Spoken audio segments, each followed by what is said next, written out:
Vocês podem até estranhar eu fazer um vídeo para ser publicado no domingo, mas é porque este é um dos dias mais importantes para o mundo do automobilismo, se não for o mais importante, porque basicamente eu não saio de casa. Começa às 9 da manhã e termina à meia-noite com 3 grandes provas importantíssimas para o calendário de automobilismo mundial, sendo que 2 delas fazem parte da tríplice coroa do automobilismo. Eu estou falando do GP de Mônaco de Fórmula 1, que no horário de Brasília começa às 9 da manhã, ou seja, daqui a pouco, se é que já não começou quando você estiver vendo esse vídeo, e as 500 milhas de Indianápolis, que nesse ano acontece na sua edição de número 101, ou 101ª edição. Espero ter falado este número corretamente. Seriam provas comuns, seriam dias comuns, ou um dia comum, porque estamos falando no singular, sobre o mundo dos esportes. Temos a final do Giro de Itália hoje também acontecendo. Confira na ESPN, vale a pena. Mas temos coisas peculiares sobre o mundo do automobilismo para comentar com você, amigo telespectador ou assinante deste canal de vídeos no YouTube. Seriam provas comuns nos 2 calendários se não fosse um pequeno fator que influencia nas 2 provas, o fator talento, e eu vou explicar por quê. Começando pela Fórmula 1, onde tudo, o principal tema desse vídeo começou. Fernando Alonso, de saco cheio com o fraco desempenho da equipe McLaren, decidiu então que não ia correr o GP de Mônaco, uma das provas mais tradicionais da categoria mais importante do automobilismo mundial, para disputar as 500 milhas de Indianápolis. Isso não só era uma ação de marketing da própria McLaren, já que a McLaren está presente, entre aspas, como equipe. Eles usam um carro da equipe Andretti, mas está lá, McLaren Indy, a marca está presente nas 500 milhas de Indianápolis, como também um desejo pessoal de Fernando Alonso de ser competitivo novamente, já que ele sabia que o disparate técnico da Fórmula Indy não era tão grande assim, levando em consideração que os carros tinham o mesmo chassi e basicamente o que predominava era a preparação desses carros, preparação de motores, enfim, todas as questões mais intrínsecas à potência e não à aerodinâmica. Com isso, a Fórmula 1 voltou a receber um ex-campeão, um cara que estava fora da categoria. Jenson Button está pilotando neste final de semana o carro que seria de Fernando Alonso e se deu bem nos treinos do GP de Mônaco. Não sei se vai se dar bem na corrida, mas pelo menos a expectativa é que não, porque como a McLaren queimou um item do regulamento, já ultrapassou o uso de propulsores permitidos para essa temporada, e o carro do Fernando Alonso está penalizado e com isso Jenson Button vai largar lá de trás, mas ele conseguiu chegar ao Q3, ele conseguiu chegar à terceira parte do qualifying, que é onde se decide a pole position. Para alguém que estava parado há algum tempo, que estava com aposentadoria oficial, diferente do Felipe Massa, que anunciou a aposentadoria, mas não cumpriu, né? Porque tinha a vaga na Williams, que prometeu e não cumpriu também. O desempenho do Button foi assaz interessante, levando um carro problemático como é o da McLaren para o trecho final do treino de classificação. Enquanto isso, nos Estados Unidos, Fernando Alonso surpreendia o mundo, só que não, né? Colocando o seu carro na 5ª posição do grid de largada das 500 milhas.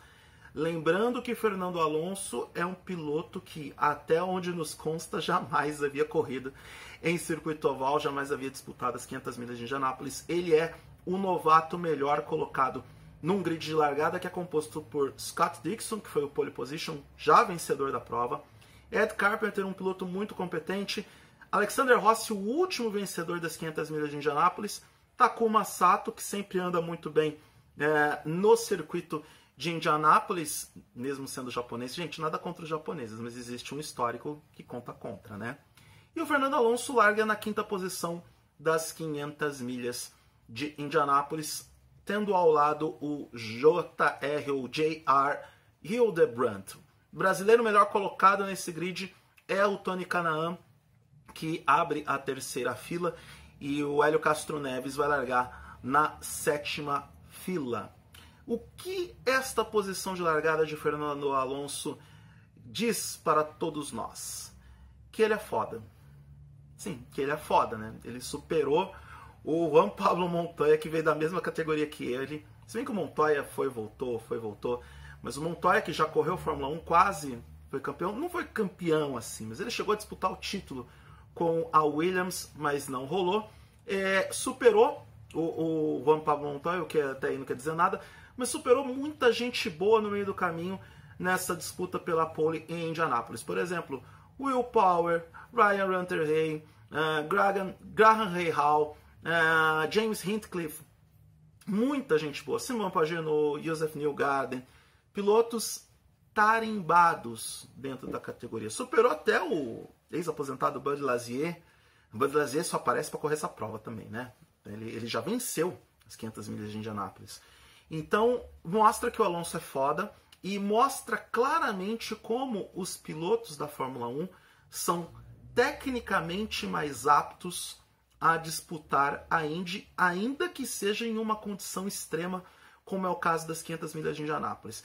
A gente nunca pode se esquecer que o Fernando Alonso é bicampeão mundial de Fórmula 1 e não foi bicampeão por acaso, ele foi bicampeão na era Michael Schumacher. Nos últimos anos, onde o Schumacher já estava se preparando para a sua primeira aposentadoria, o Fernando Alonso dominou a categoria no carro da Renault, um carro da Renault muito bom, muito bem acertado. Então, não é apenas o fato de ser um bom piloto. Ele é um piloto com gabarito, ele é um bicampeão mundial. Deem um carro para ele com condições de disputar o título, disputar vitórias, que ele vai fazer isso por você. Ele vai entregar esses resultados para você. E para mim não é surpresa o Fernando Alonso largar na segunda fila das 500 milhas de Indianápolis na primeira tentativa dele. Afinal de contas, é um talento nato, é um piloto espetacular e tem mais recursos técnicos do que os pilotos da Fórmula Indy. Há muita curiosidade para ver o Alonso correndo em um tráfego intenso como é o de Indianápolis. Vamos descobrir isso em breve. Eu acredito que nos treinos livres, durante os treinos livres, ele tenha se adaptado muito bem a essa questão do tráfego intenso, até porque a categoria não permitiria que ele corresse em Indianápolis se ele não estivesse apto a andar no meio do tráfego durante uma prova de 200 voltas. Para quem não sabe, os novatos em Indianápolis, eles são testados e preparados para verificar todas essas questões. Não só apenas fazer a curva para a esquerda, porque para muita gente isto é muito fácil, mas sim lidar com o tráfego, lidar com a questão da pressão aerodinâmica, lidar com o próprio tratamento do carro em altas velocidades. A gente tem que se lembrar que o carro da Indy tem características bem diferentes de um carro de Fórmula 1, e eu estou falando especificamente dessa configuração de aerodinâmica para um carro de Super Speedway, ou uma prova de Super Speedway, como é o caso de Indianápolis. Toda a configuração do carro é diferente, inclusive para a própria configuração de carro da Indy para o circuito misto. Então, Alonso teve um trabalho intenso para poder se adaptar a esse tipo de circuito e a esse tipo de carro, e o resultado está aí. Né? Quinta posição no grid de largada das 500 milhas de Indianápolis. Para quem não sabe, as 500 milhas de Indianápolis serão exibidas no Brasil pela Bandeirantes, até pelo menos não, eles não passam mais o futebol, né? Então eles podem passar a corrida inteira, que beleza, eles não têm mais o Campeonato Brasileiro para atrapalhar os fãs de automobilismo. Então, você pode conferir na íntegra e ao vivo na Bandeirantes. O Band Esportes vai exibir o VT completo da corrida, depois que a corrida provavelmente acabar a partir das 17 horas no horário de Brasília.